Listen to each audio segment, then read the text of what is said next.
Igitondo cyiza cyo kuri uyu wa 25 Nyakanga umwaka wa 2020, reka nkomeze kubifuriza kugira umunsi mwiza no gukomeza kugubwa neza kuri mwese mukomeje kubana natwe muri gahunda ibiganiro amakuru tugenda tugutegurira umunsi ku munsi gatanu kuri gatanu ku muyoboro w'amakuru yizewe kandi agezweho amasaha 24 kuri 28 n'isi 7 kuri 7 mwese tubahaye ikaze. Reka nkwibutsa ko ushobora kujya munsi yo video yawe ni hepfo gato mu ruhande rw'iburyo ahantu handitse ijambo subscribe, ndetse rero hirya yayo naho hari akazogera homboy ukandeho kugira ngo ujye uwa mbere mu kubona ubutumwa bugufi, kugira ngo rero ujye uwa mbere mu kumenya amakuru mu gihe tumaze gutereka inkuru ku muyoboro w'amakuru yizewe kandi agezweho. Tujye kurebera hamwe amakuru avuga ko uwitwa Colonel Aloys Ntiwiragabo uri rero mu bashinze FDRL yamaze kugaragara mu gihugu cy'Ubufaransa, nk'uko amakuru yatugezeho umunsi w'ejo ku itariki ya 24 Nyakanga agenda itangaza. N'amakuru avuga ko ikinyamakuru Mediapart cyo mu gihugu cy'Ubufaransa cyemeje ko cyangwa se cyabashije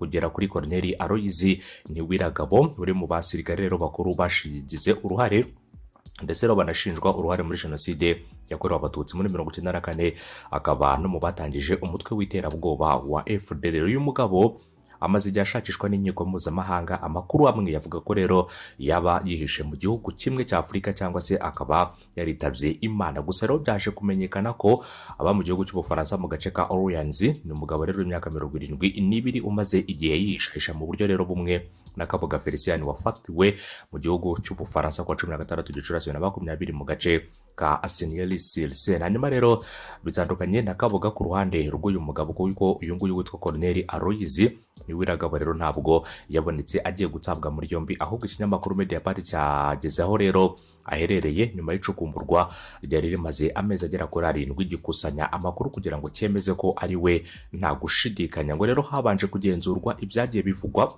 ko rero uyu mugabo amakuru yibanze aza kugusha rero ku mugore we witwa Catherine Nikuze wageze mu gihugu cy'Ubufaransa ku 3 Werurwe muri 1998, aza guhabwa ubuhungiro kwa 22 Nzeri muri 1999. Mu mwaka kandi wakurikiyeho ngo yaje kubana n'abana be babiri rero bari mu gace ka Aloys, aho rero yanatangiye kugira uruhare mu bikorwa bitandukanye cyangwa se by'abahezanguni. Uyu nguyu Nikuze rero ngo yaje kubona ubwenegihugu muri 2005 ndetse yongeraho izina ryitwa Thibaut. Hanyuma ikindi kandi ugeze ku nyubako babamo izina Thibaut niryo ryonyine ryanditse cyane cyane rero mu kugaragaza ababamo aho ngaho muri iyo nyubako, ariko rero ku gasanduku gashyirwamo ubutumwa bwabo akagenewe rero uyu muryango kariho amazina 3 Nikuze Thibaut ndetse rero n'izina ryitwa uyu nguyu umugabo witwa we Ntiwiragabo. Babana rero mu igorofa ya 4 ari nayo rero ya nyuma muri iyo nzu. Kuba rero cyangwa se kuba yarabaye umuntu ukomeye mu butasi byatumye rero ahantu aba yitwararika cyane mu buryo rero nta muntu ushobora gupfa kumutahura. Ikindi kaza abakozi ba Mediapart ngo rero bakaba baramaze igihe bamugenzura inshuro nyinshi zigera kuri 6 hagati rero yo kubuza 2019 ndetse na Werurwe 2020, buri gihe rero bakihinduranya ku buryo nta muntu ushobora kuba akeka. Ikindi kandi uyu mugabo ngo baje kumubona muri Gashyantare 2020 ari mu gitondo agiye mu misa, ikintu ngo aba bahunze rero ubutabera biyita abacunguzi badashobora gusiba habe na rimwe. Ikindi kandi yasohotse yambaye umupira ufunga mu ijosi ndetse rero n'ikoti ry'umukara akoze mu mifuka, yambaye n'amadarubindi. Umugore we rero Catherine Nikuze ngo yari amuri inyuma, bamufata rero amashusho rwihishwa kugira ngo bagenzure neza uwo babonye. Richard rero mugenzi wayoboye cyangwa se wayobowe n'uyu witwa Ntiwiragabo mu gisirikare amaze kwerekwa ayo mashusho, yagize ati rero isura ye yarahindutse kubera imyaka myinshi, ariko rero ndamwibuka. Undi muntu wakoze mu nzego z'iperereza yemeje ko rero uwo mugabo ari Ntiwiragabo. Amakuru ngo yaje gushimangirwa n'inzego z'iperereza hano mu gihugu cy'u Rwanda. Ubundi ni gute uyu mugabo yaba yarabashije kwisha icyo gihe cyari cyose? Uyu mugabo kandi wabaga muri Sive, akaba rero ari Sive arrondissement de Paris. Ntabwo rero yakundaga kugira ikimenyetso asiga inyuma cyatuma hagira urabukwa ahantu aherereye. Ku itariki ya 10 Nyakanga 2020 Aloys Ntiwiragabo yinjiye mu biro by'iposta muri Aloys agiye kwakira ibaruwa yari yoherejwe mu mazina ye bwite. Mediapart yabashije kubigenzura isanga koko rero uwo igenewe yarayakiriye kandi ndetse rero aranabisinyira ko yayakiriye. Ubwo rero bageragezaga kumuvugisha ngo bamenye neza niba ari we muri Werurwe umuntu witabye telefone ngo ntabwo rero yemeje niba ari Aloys Ntiwiragaba ahari. Nyuma rero ngo ntabwo yongeye kubitaba, baje kubaza umwavoka we rero nawe ntiyabasubiza. Ikindi kandi uyu mugabo ngo ntabwo akigaragara ku rutonde rw'abantu bashakishwa, kuko rero nyuma y'amaperereza y'urudaca yakozwe abagenzacyaha babaye nk'ababihagaritse ahagana rero mu myaka y'ibihumbi 2000. Ikindi kandi ni umugabo ngo ushobora kuba yari abayeho yumva ko atekanye kuko mu Bufaransa ntacyo, ndetse no kuko Ubufaransa ntacyo bwakoze gifatika rero ngo bushyire iherezo ku kwihisha kwe. Ikindi kandi ngo hari harabayeho amahirwe menshi yo kubigerageza ndetse no kuba babigeraho. Ntiwiragaba ntiyakunze kugarukaho cyane cyane rero mu binyamakuru byo mu gihugu cy'Ubufaransa, nyamara yari mu itsinda ryamenyekanye n'akazu. Ikindi kandi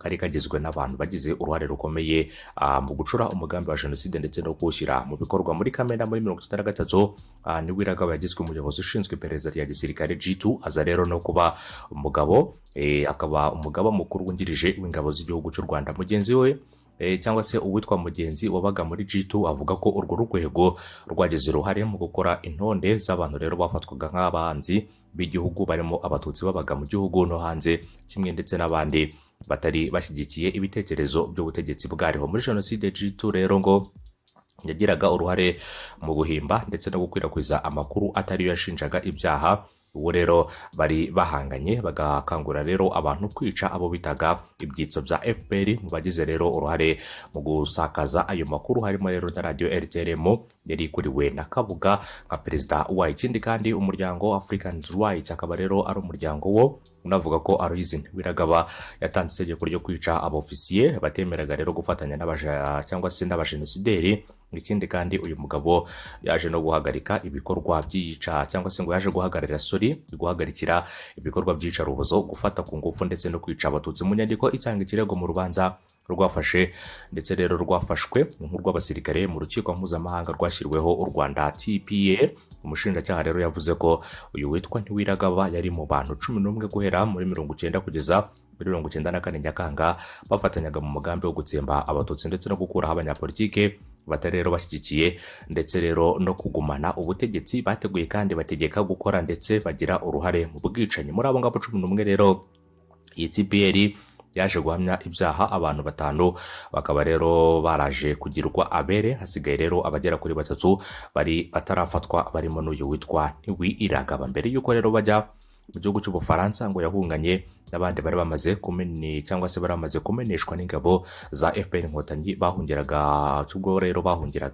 muri Zaire. Yaje rero gukomereza muri Kenya ku 18 Nyakanga muri 1997. Muri Kenya hateguwe operasiyo ikomeye yo gufata abagize uruhare muri jenoside bari birihishe muri icyo gihugu yiswe Operation Naki. Uyu mugabo rero witwa Ntiwiragaba numwe mu bayihunze ndetse rero bayinyuze mu myanya y'intoki akomereza mu majyepfo ya Sudan. Ubwo intambara ya kabiri ya Kongo yatangiraga muri 1998 abajenosideri rero baje kwifatanya n'ubutegetsi bushya ndetse batangira kugaba ibitero. Ikindi kandi Ntiwiragaba yaje kuba umuyobozi wabo rero baza kuba FDRL, ari nabwo yaje kwigira General Major. FDRL rero yaje gushaka kwiyoberanya ivanaho abayobozi bashinjwaga jenoside mu buryo bweru, yashyirwaho abari bafite ibyaha bisaba gucukumbura ngo ubone uruhare rwabo. Ntiwiragaba yaje kuba ndetse yaje no kuva muri Kinshasa asubira muri Sudani, aza gukomereza mu Bufaransa aho yari afite abantu benshi baziranye mu gihe yashakishwaga na TPR muri 2001. Inshuro ebyiri rero yagerageje gushakwa visa rero ngo inshuro ebyiri yagerageje gushaka visa yo kujya mu gihugu cy'Ubufaransa. Yorohereje akaba yaraherereye mu biro by'uhagarariye Ubufaransa i Khartoum, aza no kujya i Niamey muri Niger. Muri icyo gihugu rero yagombaga kwimwa visa rero, ahubwo agahita atabwa muri yombi n'inzego zibishinzwe muri ibyo bihugu byombi.